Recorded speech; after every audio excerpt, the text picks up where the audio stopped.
നമുക്ക് അലീനയുടെയും മനുഷ്യങ്ങളുടെയും വരാൻ പോകുന്ന ദിവസങ്ങളിലെ നല്ലൊരു കഥ കേട്ടാലോ? നോവലിനെ അടിസ്ഥാനപ്പെടുത്തി എല്ലാ ദിവസവും ഉച്ചയ്ക്ക് അലീനയുടെ മനുഷ്യങ്ങളുടെ പുതിയ പുതിയ വിശേഷങ്ങളൊക്കെ ചാനലിനകത്ത് അപ്ലോഡ് ചെയ്യുന്നുണ്ട് കേട്ടോ.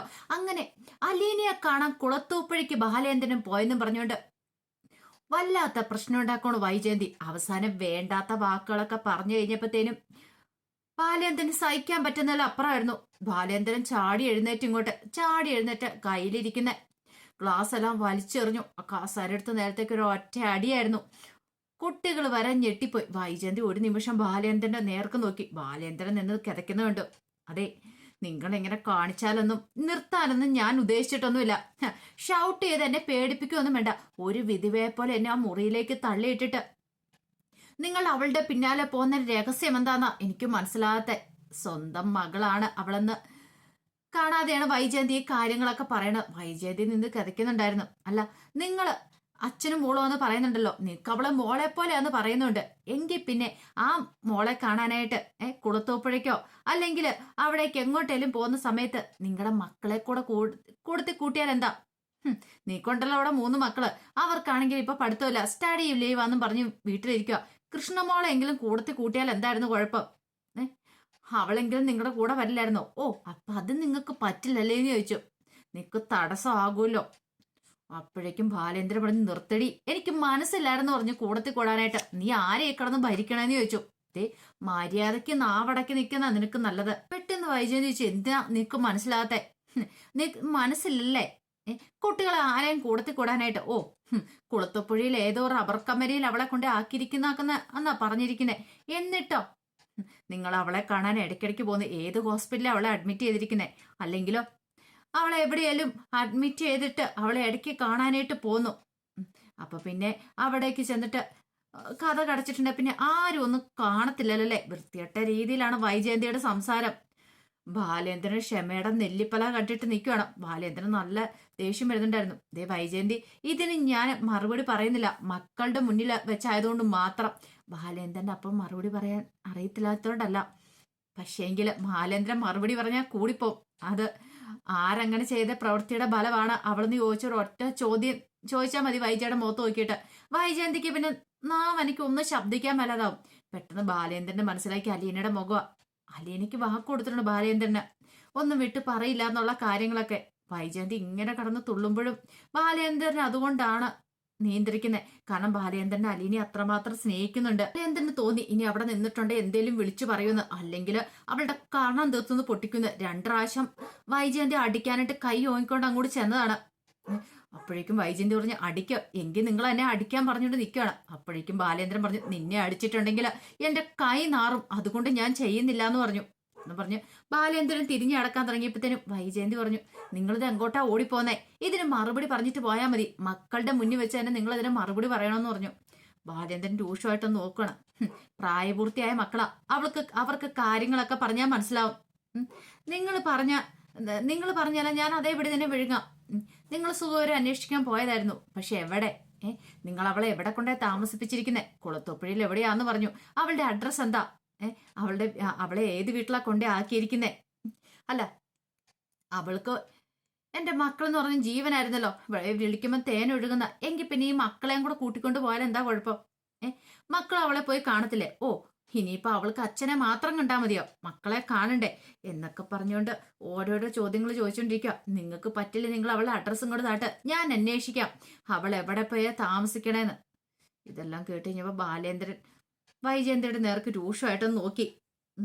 ബാബുദേയും കൃഷ്ണമോളും രോഹിതും ഒക്കെ പരസ്പരം ചോദ്യഭാഗത്തിൽ നോക്കണം. അവർക്കാണെങ്കിൽ എന്ത് ചെയ്യണമെന്ന് അറിയത്തുണ്ടായിരുന്നില്ല. കൃഷ്ണമോൾക്കറിയാലോ കാര്യങ്ങളൊക്കെ, പക്ഷേ എങ്കില് ബാബുദേയ്ക്കും രോഹിത്തിനും അതിനെക്കുറിച്ച് ഒന്നും അറിയത്തില്ല. ബാലേന്ദ്രൻ പെട്ടെന്ന് തന്നെ തിരിഞ്ഞു നടക്കുകയാണ്. ബാലേന്ദ്രൻ അറിയാം അവളോട് വെറുതെ മല്ലടിച്ചിട്ട് കാര്യമില്ല.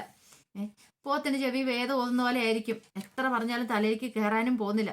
വെറുതെ തന്റെ വായിക്കാത്ത വെള്ളം പറ്റുകയെന്നല്ലാതെ, അല്ലെങ്കിൽ തന്റെ കൈ മെനക്കെടുത്തേണ്ട വരും. അതിന്റെ ആവശ്യമില്ല. മക്കളുടെ മുന്നിലിട്ട് അമ്മയെ തല്ലുക എന്ന് പറയുമ്പോ ഒരാണിന് വരുന്ന പണിയല്ലല്ലോ എന്നൊരു ചിന്തയായിരുന്നു. അല്ലെങ്കിൽ ബാലേന്ദ്രൻ പണ്ട് കർണക്കുറ്റി നോക്കി പൊട്ടിച്ചനം 2-3 വട്ടം കൈ ഓങ്ങിക്കൊണ്ട് വന്നാണ്. പക്ഷെ ബാലേന്ദ്രൻ അടങ്ങുവാണ് ചെയ്തത്. ബാലേന്ദ്രൻ പെട്ടെന്ന് തന്നെ കൈ കഴുകാനായിട്ട് വാഷിംഗ് ബേസിന്റെ അടുത്തേക്ക് പോയപ്പോഴത്തേനും വൈജയന്തി വെല്ലുവിളിച്ചു, നിങ്ങൾ വേറൊന്നും വേണ്ട, അവളുടെ അഡ്രസ്സ് ഒന്ന് താ. അവൾ ഏതായാലും ഇനി നിൽക്കുന്ന വീട്ടിലെ അഡ്രസ്സ് കാണുമല്ലോ. കൃഷ്ണമോൾ എത്ര വട്ടം നിങ്ങളോട് ചോദിച്ച അഡ്രസ്സ് തരാൻ വേണ്ടിയിട്ട്, എന്നിട്ട് നിങ്ങൾ കൊടുത്തോ? എന്തുകൊണ്ട് കൊടുത്തില്ല?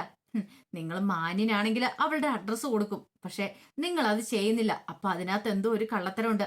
നിങ്ങൾ എന്തൊക്കെയോ കാര്യങ്ങൾ ഒളിപ്പിച്ചു വെച്ചിട്ടുണ്ട് എന്നൊക്കെ പറഞ്ഞൊരു വൈജയന്തി വീണ്ടും നിന്ന് ചീറുവാണ്. അതിനൊരു മറുപടി ബാലേന്ദ്രൻ പറയുന്ന എല്ലാരും പ്രതീക്ഷിച്ചു. പക്ഷെ ബാലേന്ദ്രൻ ഒന്നും മിണ്ടിയില്ല. കുട്ടികളൊക്കെ ബാലേന്ദ്രനെ ഇങ്ങനെ നോക്കണം. ബാലേന്ദ്രൻ ഒന്നും മിണ്ടാതെ നിശബ്ദനായിട്ട് നിൽക്കുന്നുണ്ട്. അപ്പൊ കുട്ടികളൊക്കെ ഓർത്തത് എന്താ അച്ഛൻ ഇങ്ങനെ ഒന്നും പറയാത്തെ, സാധാരണ അമ്മ ഇങ്ങനെയൊക്കെ പറയുമ്പോ എന്തേലും തിരിച്ചു പറയുമെന്ന് പ്രതീക്ഷിച്ചു. പക്ഷെ ബാലേന്ദ്രൻ ഒന്നും മിണ്ടിയില്ല. ബാലേന്ദ്രൻ ദേഷ്യത്തോട് കൂടിയിട്ട് കോണിപ്പടി കയറി അങ്ങോട്ട് പോകുന്നുണ്ടപ്പത്തേനും വൈജയന്തി വീറോടെ കുട്ടികളോട് പറഞ്ഞു, കണ്ടല്ലോ നിങ്ങളുടെ അച്ഛന്റെ തനി സ്വരൂപം. അവളുടെ അഡ്രസ്സ് തന്നാൽ എന്താ ആകാശം ഇടിഞ്ഞു വീഴുവോ? അപ്പൊ അതിനകത്ത് കള്ളത്തരമുണ്ട്. അതുകൊണ്ടാണ് ആരും അറിയാതെ ഒളിപ്പിച്ചുകൊണ്ട് താമസിപ്പിച്ച് വെച്ചിരിക്കുക. പ്രത്യേകിച്ച് അഡ്രസ്സും കാര്യങ്ങളൊന്നുമില്ല. എവിടെയെങ്കിലും റൂം എടുത്തായിരിക്കും താമസിപ്പിച്ചിരിക്കുന്നതെന്നൊക്കെ പറഞ്ഞു. രോഹിത് ഒന്നും മിണ്ടിയില്ല. രോഹിത് ആണെങ്കിൽ എഴുന്നേറ്റ് പെട്ടെന്ന് തന്നെ പോയി കഴിക്കലും മതിയാക്കിയിട്ട് കൈ കഴുകി നേരെ മുറിയിലേക്ക് പോയി കഥ അടച്ചു. പവിതയ്ക്കും കൃഷ്ണമോൾക്കും ഒക്കെ എന്ത് ചെയ്യണമെന്ന് പോലും അറിയണ്ടായിരുന്നില്ല. സ്വസ്ഥതയെ സമാധാനത്തോടെ കുറച്ച് ആഹാരം കഴിക്കാനായിട്ട് വന്ന അതുപോലും വൈജയന്തി കഴിപ്പിച്ചില്ലെന്ന് വേണം കരുതാനായിട്ട്. രാത്രി ഒരു 11 മണിയൊക്കെ കഴിഞ്ഞ് കഴിഞ്ഞപ്പോൾ രോഹിത് പതുക്കെ എഴുന്നേറ്റു. പുറത്തേക്ക് ഇറങ്ങി നോക്കിക്കഴിഞ്ഞപ്പോഴത്തേനും താഴെയെല്ലാം ലൈറ്റെല്ലാം ഓഫ് ചെയ്തിട്ടുണ്ടായിരുന്നു. അച്ഛന്റെ മുറി മാത്രം വെട്ടമുണ്ട്. ബാക്കി എല്ലാവരും ഉറങ്ങിയിട്ടുണ്ടെന്ന് മനസ്സിലായി. അച്ഛൻ എന്താണെങ്കിലും കിടക്കുമ്പോൾ ഒരു 11:30 കടയിലെ കണക്കുകളൊക്കെ, കടലില്ലാത്ത ദിവസങ്ങളാണെങ്കിൽ എല്ലാ കണക്കുകളും നോക്കിയിട്ടേ കിടക്കുള്ളൂ. അങ്ങനെ ബാലേന്ദ്രന്റെ മുറിയിലേക്ക് രോഹിത് ചെന്നു. ബാലേന്ദ്രൻ കണക്കുകളൊക്കെ നോക്കിക്കൊണ്ടിരിക്കുവായിരുന്നു. രോഹിത് ഉദ്ദേശിച്ച പോലെ തന്നെ. അങ്ങനെ രോഹിത്തിനെ ആ സമയത്ത് കണ്ടു കഴിഞ്ഞപ്പോ തന്നെ ബാലേന്ദ്രൻ അപകടം മടുത്തു. അവന്റെ മനസ്സിൽ കുറെ സംശയങ്ങൾ കടന്നുകൂടിയിട്ടുണ്ട്. അതൊക്കെ ദൂരീകരിക്കാനായിട്ടുള്ള വരവാണ്. വടമൊനെ കയറി വരാൻ പറഞ്ഞു. അല്ല അച്ഛൻ ബിസിയാണോ? ഞാൻ ഈ കണക്കുകളൊക്കെ നോക്കുമായിരുന്നു. ഇല്ല നീ എന്തോ ഉറങ്ങിയില്ലേ? എനിക്ക് ഉറക്കം വന്നില്ല അച്ഛാ എന്നറിഞ്ഞ്. എങ്കിൽ ബാ വന്നിരിക്കാൻ പറഞ്ഞു. ബാലേന്ദ്രൻ പെട്ടെന്ന് കണക്ക് പുസ്തകമൊക്കെ എടുത്ത് മാറ്റി വെച്ച് ആ കട്ടിലിന്റെ ക്ലാസ്സിലേക്ക് തലവണ വെച്ച് ചാരി ഇങ്ങനെ കിടന്നു. ബാ വന്നിരിക്കുക. എന്താ നിനക്ക് ചോദിക്കാനും പറയാനോ എന്തേലും ഉണ്ടോ എന്ന് ചോദിച്ചു. എനിക്ക് ചില കാര്യങ്ങളൊക്കെ ഉണ്ടെന്ന് പറഞ്ഞു. എനിക്ക് ശരി നീ ആ വാതിലടച്ച് കുറ്റിയിട്ട് വരാൻ പറഞ്ഞു. അങ്ങനെ രോഹിത് അവിടെ ഇങ്ങനെ നിൽക്കുന്നതാണ് പറഞ്ഞു. ബാ ഇവിടെ വന്നിരിക്കാൻ പറഞ്ഞു. അങ്ങനെ രോഹിത് അവിടെ വന്നിരുന്നു. രോഹിത്തിനെ എങ്ങനെ ചോദിച്ചു തുടങ്ങണമെന്ന് അറിയത്തുണ്ടായിരുന്നില്ല. പക്ഷെ ചോദിക്കാതിരിക്കാൻ പറ്റത്തില്ലല്ലോ. ഒടുവില് എന്താടാ നിനക്ക് സംസാരിക്കാനുള്ളതെന്ന് ബാലേന്ദ്രനെ ചോദിച്ചു. അച്ഛാ എനിക്ക് ചില കാര്യങ്ങളൊക്കെ അറിയാനുണ്ട്. എന്താ? അല്ല ഇന്ന് ഞങ്ങളുടെ എല്ലാവരുടെ മുന്നിൽ വെച്ചായിരുന്നു അമ്മ അച്ഛനെ ചോദ്യം ചെയ്തത്. അലീനി ചേച്ചിയും അച്ഛനും എന്നും ഞങ്ങളുടെ മുന്നിൽ ജയിച്ച് നിൽക്കണമെന്ന് ഞങ്ങൾ ആഗ്രഹിക്കുന്നത്. പക്ഷെ ഇന്ന് അച്ഛൻ അമ്മയുടെ മുന്നിൽ തോറ്റുപോയി. അമ്മയുടെ മുന്നിൽ അച്ഛനും മറുപടി ഒന്നും ഉണ്ടായിരുന്നില്ല. അതെന്തുകൊണ്ടാന്ന് ഞങ്ങൾക്ക് അറിയണം. അല്ല പലതവണ അച്ഛനോട് ഞങ്ങൾ ചോദിച്ചതാണ് അലീനി ചേച്ചിയുടെ അഡ്രസ്സ് തരാനായിട്ട്.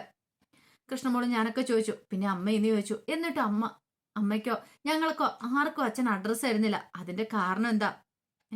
എവിടെ അലീനി ചേച്ചി എവിടെ കൊണ്ട് താമസിപ്പിച്ചിരിക്കുന്നു പറയണില്ല. കുളത്തോപ്പുഴയിലാന്ന് പറഞ്ഞു. അവിടെ മുതലാളിയുടെ വീട്ടിൽ അങ്ങനെയൊക്കെ പറയുന്നുണ്ട്. പക്ഷെ അതിനേക്കാളും കൂടുതലായിട്ട് ഞങ്ങൾക്കൊന്നും അറിയത്തില്ല. എന്താ അച്ഛാ അതിനെന്തേലും പ്രത്യേകിച്ച് കാരണം ഉണ്ടോ എന്നൊക്കെ ചോദിച്ചു. അത് കേട്ട് കഴിഞ്ഞപ്പത്തിനും ബാലേന്ദ്രൻ പറഞ്ഞു, നിനക്കിനി എന്താ അറിയണ്ടേന്ന് ചോദിച്ചു. എനിക്ക് എല്ലാ കാര്യങ്ങളും അറിയണം അച്ഛാ. എന്തുകൊണ്ട് അച്ഛൻ അമ്മയുടെ മുന്നിൽ ഇങ്ങനെ തോറ്റു കൊടുക്കണമെന്ന് എനിക്ക് അറിയണം. കാരണം അവൻ പ്രായപൂർത്തിയായ ചെറുപ്പക്കാരനാ. അവന് കാര്യങ്ങളൊക്കെ തിരിച്ചറിയാനുള്ള പ്രായവും കാര്യങ്ങളൊക്കെ ആയി പക്വത ആയതാനും. അവന് പല പല സംശയങ്ങളും ഉണ്ടാവും. അത് ബാലേന്ദ്രനും അറിയാവുന്ന കാര്യമാണ്. പിന്നീട് രോഹിത് പറഞ്ഞു, അച്ഛനും അമ്മയും തമ്മിലുള്ള ജീവിതം കണ്ടു വളർന്നവരാ ഞങ്ങള്. നിങ്ങൾ നല്ല ഇണക്കത്തിൽ തന്നെയായിരുന്നു. അലീനി ചേച്ചി വരുന്നോടം വരെ. അലീനി ചേച്ചി വന്നതിന് ശേഷം അതിനു മുമ്പുള്ള ജീവിതം തമ്മിൽ ഒത്തിരി വ്യത്യാസമുണ്ട്. അലീനി ചേച്ചി കാരണമെന്ന് പറഞ്ഞുകൊണ്ട് അലീനി ചേച്ചി ഇവിടുന്ന് പറഞ്ഞു വിട്ടു. തെറ്റിദ്ധാരണയുടെ പുറത്തായിരിക്കും അമ്മ. അങ്ങനെ അലീനി ചേച്ചി പറഞ്ഞു വിട്ടു. എന്നിട്ടെങ്കിലും ജീവിതം ശരിയാവുമെന്ന് വിചാരിച്ചു. അച്ഛനും അമ്മയും തമ്മിലുള്ള പിണക്കങ്ങളും വഴക്കുകളും എല്ലാം മാറി നല്ലൊരു സന്തോഷമായിട്ട് ജീവിതം നയിക്കുമെന്ന് കരുതി. പക്ഷെ അതുണ്ടായില്ല. പകരം അമ്മ താഴെയും അച്ഛൻ മുകളിലത്തെ മുറിയിലുമായി. എന്താ അച്ഛന് കാരണം? നിങ്ങൾ രണ്ടുപേരും രണ്ട് മുറിയിൽ എന്താ? നിങ്ങൾ തമ്മിലുള്ള പിണക്കവും വഴക്കവും ഒക്കെ മാറുന്നില്ലേ? അലീനി ചേച്ചി പോയി കഴിഞ്ഞപ്പോ എങ്കിലും മാറുമെന്ന് വിചാരിച്ചു. അമ്മയ്ക്കാണ് നല്ല ദേഷ്യവും അമർഷവും ഉണ്ടെന്ന് തോന്നേ. അവിടെ അച്ഛൻ്റെ അമ്മയുടെ മുറിയിൽ നിങ്ങൾ ഒരുമിച്ച് കഴിയാത്തതിൻ്റെതായ വിഷമമുണ്ടെന്ന് തോന്നേ. അതുകൊണ്ടാണ് അമ്മ ഇങ്ങനെ ഓരോന്നൊക്കെ പറഞ്ഞുകൊണ്ടിരിക്കുന്നത്. എന്താ അച്ഛാ അച്ഛൻ എന്താ ഒന്നും പറയാത്തെ? നിങ്ങൾ തമ്മിൽ എന്താ ഇപ്പോഴും ഒരുമിച്ച് ജീവിക്കാത്തെ? അതായത് പണ്ടത്തെ പോലെ നിങ്ങൾ സന്തോഷത്തോടെ ജീവിക്കാത്ത എന്താ? രോഹിത്തിന്റെ മനസ്സിൽ കുറെ സംശയങ്ങളുണ്ട്. അലീന ഉള്ളത് കൊണ്ടായിരുന്നു ഇത്രയും കാലം അങ്ങനെ വിചാരിച്ചുകൊണ്ടിരുന്നേ. പക്ഷെ അലീന പോയതിന് ശേഷം അങ്ങനെ ആയി കഴിഞ്ഞപ്പം സ്വാഭാവികമായിട്ടും ഒരു മകനുണ്ടാകുന്ന സംശയമാണ് രോഹിത്തിന്റെ മനസ്സിലുണ്ടായത്. രോഹിത് ഇതെല്ലാം വളരെ ശാന്തതയോട് കൂടിയിട്ടാണ് ബാലേന്ദ്രനോട് ചോദിക്കുന്നേ. അപ്പോഴേക്കും ബാലേന്ദ്രൻ പറഞ്ഞു, അതെ, ജയന്തിക്ക് അതിൽ അമർഷം ഉണ്ടാവായിരിക്കും. ഞാൻ ആ താഴേക്ക് പോയി അവളോടൊപ്പം താമസിക്കാത്തോണ്ട് അമർഷം ഉണ്ടായിരിക്കും. എന്തുകൊണ്ടാ അച്ഛാ അങ്ങനെ? നിങ്ങൾ രണ്ടുപേരും ഒരുമിച്ചൊരു ജീവിതം നയിക്കാത്ത എന്തുകൊണ്ടാ? അത് മാത്രമല്ല, ആലിയനി ചേച്ചിയുടെ അഡ്രസ്സ് തരാത്ത എന്തുകൊണ്ടാ? രണ്ടിനും കാരണമുണ്ട്. ആലിയനി ചേച്ചിയുമായിട്ട് അതിനെന്തെങ്കിലും ബന്ധമുണ്ടോന്ന് ചോദിച്ചു. ഉണ്ടെന്ന് പറഞ്ഞു. എങ്കിൽ അച്ഛൻ എന്നോട് പറ, ഞാൻ പറയാം. പക്ഷെ ഞാൻ പറയാൻ പോകുന്ന കാര്യം അത്ര ഈസി ആയിട്ടുള്ള കാര്യമല്ല.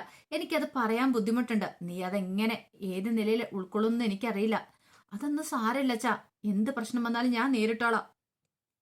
എനിക്ക് കുഴപ്പമില്ല.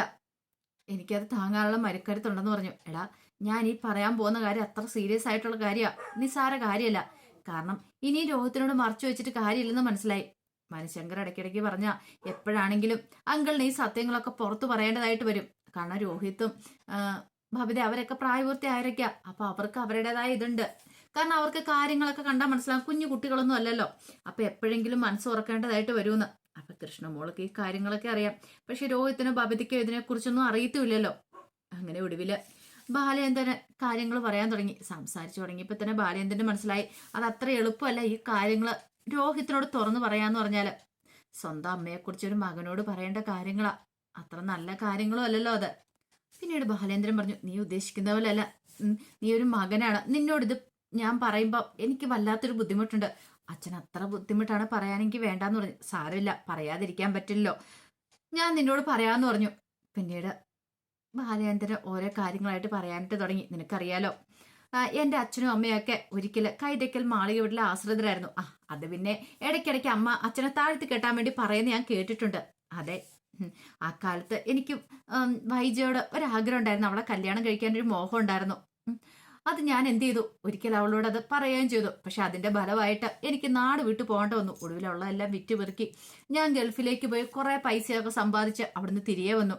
തിരിച്ചു വന്നപ്പോഴും വീണ്ടും എൻ്റെ ഉള്ളിൽ ആ മോഹം ഉണ്ടായിരുന്നു വൈജയന്തിയെ കല്യാണം കഴിക്കാൻ. അങ്ങനെ അവരുടെ വീട്ടുകാരുമായിട്ട് ആഗ്രഹിച്ച് സംസാരിച്ച് കഴിഞ്ഞപ്പോൾ ആദ്യമൊന്നും വൈജയന്തി സമ്മതിച്ചില്ലെങ്കിലും പിന്നീട് വൈജയന്തി സമ്മതിച്ചു. അങ്ങനെ അവരെല്ലാവരും കൂടെ കൂടിയിട്ട് വൈജയ് എന്നെ എനിക്ക് കല്യാണം കഴിച്ചു തന്നു. ഇതെനിക്കറിയാവുന്ന കഥയല്ലേ അച്ഛാ? അതെ, നീ വിചാരിക്കുന്ന പോലെ അത്ര എളുപ്പമല്ല ഇത് പറയാനെന്ന് പറഞ്ഞു. പിന്നെ നിനക്കറിയാലോ, അലീന ഈ വീട്ടിൽ വന്നതിന് ശേഷം നീയും അലീനയും അതുപോലെ തന്നെ ശിവേണ്ട മോനും തമ്മിൽ കുറെ പ്രശ്നങ്ങളും കാര്യങ്ങളും എല്ലാം ഉണ്ടായിട്ടുണ്ട്. ഹരിയൊക്കെ ആയിട്ട് അന്ന് നീ എല്ലാം കൂടെ ചേർന്നിട്ട് ലെമൺ ജ്യൂസിനകത്ത് മയക്കുമരുന്ന് കലർത്തി കൊടുത്ത് അവളെ മാനഭംഗപ്പെടുത്താൻ ശ്രമിച്ചൊക്കെ നിനക്ക് ഓർമ്മയുണ്ടല്ലോ. അത് കേട്ട് കഴിഞ്ഞപ്പത്തിന് അവന്റെ മുഖം ഒന്ന് താണു. അല്ലച്ചാ, അതൊക്കെ കഴിഞ്ഞു പോയ കാര്യങ്ങളല്ലേ? അതെ, അന്ന് അവള് സ്വന്തം വയറ്റിൽ കത്രിക കുത്തി ഇറക്കിയിട്ട് രക്ഷപ്പെടാൻ ശ്രമിച്ച കാര്യങ്ങളും അറിയാം. അന്ന് അവള് ഹോസ്പിറ്റലുമായിരുന്നു. അച്ഛാ, അതൊക്കെ എന്റെ തെറ്റ് തന്നെയാ. അതേ ആയിക്കോട്ടെ. പക്ഷേങ്കില് അന്നത്തെ ആ സംഭവത്തിന് ശേഷം അവള് കുറെ ദിവസം ഹോസ്പിറ്റലിൽ കിടന്നിട്ടുണ്ടായിരുന്നു. പക്ഷെ പിന്നീടാണ് ഞാൻ സത്യങ്ങൾ മനസ്സിലാക്കുന്നത്. ഒരു ദിവസം അവള് ഹോസ്പിറ്റലിൽ വെച്ച് അവളുടെ എറണാകുളത്തുള്ള രേവതിക്കുട്ടിക്ക് ഫോൺ വിളിക്കുന്നത് കേട്ട് ഞാൻ ആ സത്യങ്ങളൊക്കെ തിരിച്ചറിഞ്ഞു. അറിയാത്ത പല രഹസ്യങ്ങളും ഞാൻ തിരിച്ചറിഞ്ഞെന്ന് പറഞ്ഞു. പിന്നീട് ഞാൻ നേരെ ഗംഗേടനെ കാണാനായിട്ട് നീലഗിരിക്കാ പോയത്. അവിടെ ചെന്ന് ഗംഗേടനെ കണ്ടു. ഗംഗേടനോട് ഒരു കാര്യം മാത്രമേ ചോദിച്ചിട്ടുണ്ടായിരുന്നുള്ളൂ. വൈജയന്തി ഞാനുമായിട്ടുള്ള വിവാഹത്തിന് മുമ്പ് ഗർഭിണിയായിരുന്നോ? ഒരു കുഞ്ഞിനെ പ്രസവിച്ചിട്ടുണ്ടോന്ന്. ഈ തവണ ശരിക്കും ഞെട്ടിയത് രോഹിത്താണ്. അച്ഛൻ എന്തൊക്കെയാ പറയണേ? അച്ഛന്റെ സ്ഥലകാല ബോധം പോയോ എന്നൊക്കെ ഒരു ചിന്തയുണ്ടായി. അച്ഛൻ എന്താ പറയണെന്ന് ചോദിച്ചു. അതെ, ഞാൻ പറഞ്ഞ കാര്യം സത്യമാണ്. കാരണം അന്ന് അവൾ ഫോൺ വിളിക്കുന്ന സമയത്ത് ഒരു കാര്യം ഞാൻ കേട്ടിട്ടുണ്ടായിരുന്നു. രേവതിക്കുട്ടിയോട് പറയണേ, എൻ്റെ അമ്മയല്ലേ, എൻ്റെ കൂടപ്പിറപ്പുകളല്ലേന്ന്. നീ സ്വന്തം അനുജനാന്ന് അവൾക്കറിയായിരുന്നു, നിനക്കറിയണ്ടായിരുന്നില്ല. വൈജയന്തി പ്രസവിച്ചാണ് അവളെ, അലീനയെ, കുറെ വർഷങ്ങൾക്ക് മുമ്പ്. കാരണം ഗംഗേടന്റെ കൂടെ മാലതി ചേച്ചി പ്രസവിച്ച് കിടക്കുന്ന സമയത്ത് കുറെ നാള് അവിടെ പോയി നിന്നിട്ടുണ്ടായിരുന്നു ആഗ്രയില് ഫൈജ. ആ സമയത്ത് അവിടെയുള്ളൊരു സൈനിക ഓഫീസറുമായിട്ട് അവൾ ഇഷ്ടത്തിലായി. അവിടെ ടീച്ചിങ് ജോലി ചെയ്തുകൊണ്ടിരിക്കുമായിരുന്നു. കുറച്ചാൾ കഴിഞ്ഞപ്പോഴത്തേനും ഗംഗേടൻ നാട്ടിലേക്ക് പോരുന്ന സമയത്ത് അയാൾ ഒത്ത് അവിടെ ജീവിതം ആരംഭിക്കുകയും ചെയ്തു. ആ സമയത്ത് അവള് ഗർഭിണിയായിരുന്നു. അങ്ങനെ ഗർഭിണിയായി അറിഞ്ഞു കഴിഞ്ഞപ്പോഴത്തേനും ഗംഗേടനൊക്കെ പോയി കൂട്ടിക്കൊണ്ടുവന്നു. അങ്ങനെ അവള് പ്രസവിച്ചു. ആരും അറിയാതെ ഒരു പെൺകുഞ്ഞിന് ജന്മം നൽകി. ആ കുഞ്ഞ് ജന്മത്തോടെ മരിച്ചു പോയെന്നൊക്കെ അവളോട് പറഞ്ഞത്. പക്ഷെ ആ കുഞ്ഞും ജീവിച്ചിരിപ്പുണ്ടായിരുന്നു. അതാണ് അലീന എന്ന് പറഞ്ഞു. കേട്ടൊന്നും വിശ്വസിക്കാൻ പറ്റാതെ ഒരു സ്വപ്നമാണോ അത് ഉള്ളതാണോ എന്നറിയാതെ ഒരു നിമിഷം തരിച്ചിരിക്കുവാണ് രോഹിത്. രോഹിത്തിനെ അങ്ങോട്ട് വിശ്വസിക്കാൻ പറ്റുന്നുണ്ടായിരുന്നില്ല. ഇങ്ങനെയൊക്കെ ഒരു സംഭവം ഉണ്ടായിരുന്നോ എന്നൊരു ചിന്തയായിരുന്നു മനസ്സ് നിറയെ ഉണ്ടായിരുന്നേ. അപ്പൊ അതിന്റെ കഥകളൊക്കെയാണ് നമ്മൾ കാണുന്നത്. ഇതിന്റെ ബാക്കി വിശേഷങ്ങളുമായിട്ട് നാളെ വരാട്ടോ. ഇനിയിപ്പോ രോഹിത്തിന്റെ പ്രതികരണം എന്താണെന്ന് അറിയണ്ടേ നമ്മള്. വൈജയന്തിയോട് അവനുള്ള സമീപനം എന്താണെന്ന് അറിയണ്ടേ. കാരണം ബാലേന്ദ്രന് ഇനി അത് പറയാതിരിക്കാൻ പറ്റില്ലായിരുന്നു. അപ്പം നിങ്ങളുടെ അഭിപ്രായങ്ങൾ രേഖപ്പെടുത്താൻ മറക്കരുത് കേട്ടോ. കാരണം ബാലേന്ദ്രൻ ഇപ്പോഴെങ്കിലും അത് പറയണമായിരുന്നോ വേണ്ടയോ എന്നുള്ള കാര്യങ്ങളൊക്കെ. കാരണം രോഹിത് അറിയേണ്ട കാര്യങ്ങളാണോ അതോ ബാലേന്ദ്രൻ മറച്ചു വെക്കണമായിരുന്നോ? ബാലേന്ദ്രന്റെ ഭാഗത്ത് നിന്ന് നോക്കുമ്പോ ബാലേന്ദ്രൻ അത് പറയണം. പറയുന്ന കാര്യം തന്നെ നല്ലത്. എത്ര നാളെന്ന് വെച്ചാൽ ഇങ്ങനെ മൂടി വെച്ചോണ്ടിരിക്കണേ. എപ്പോഴാണെങ്കിലും പറയേണ്ട കാര്യങ്ങളല്ലേ. അപ്പൊ ഇതിന്റെ ബാക്കി വിശേഷങ്ങളുമായിട്ട് നാളെ ഉച്ചയ്ക്ക് വരാം. അപ്പൊ ആദ്യമായിട്ട് കാണുന്നവരാണെങ്കിൽ ചാനൽ ഇഷ്ടപ്പെട്ട ഒന്ന് സബ്സ്ക്രൈബ് ചെയ്യാൻ മറക്കരുത്. അതോടൊപ്പം തന്നെ വീഡിയോ ഇഷ്ടപ്പെടുവാണെങ്കിൽ ഒന്ന് ലൈക്ക് ചെയ്യാനും ഹൈപ്പ് ചെയ്യാനും മറക്കരുത് കേട്ടോ. ഒരിക്കൽ കൂടി എല്ലാവർക്കും ശുഭദിനം നേർന്നുകൊണ്ട് നിർത്തുന്നു. നന്ദി.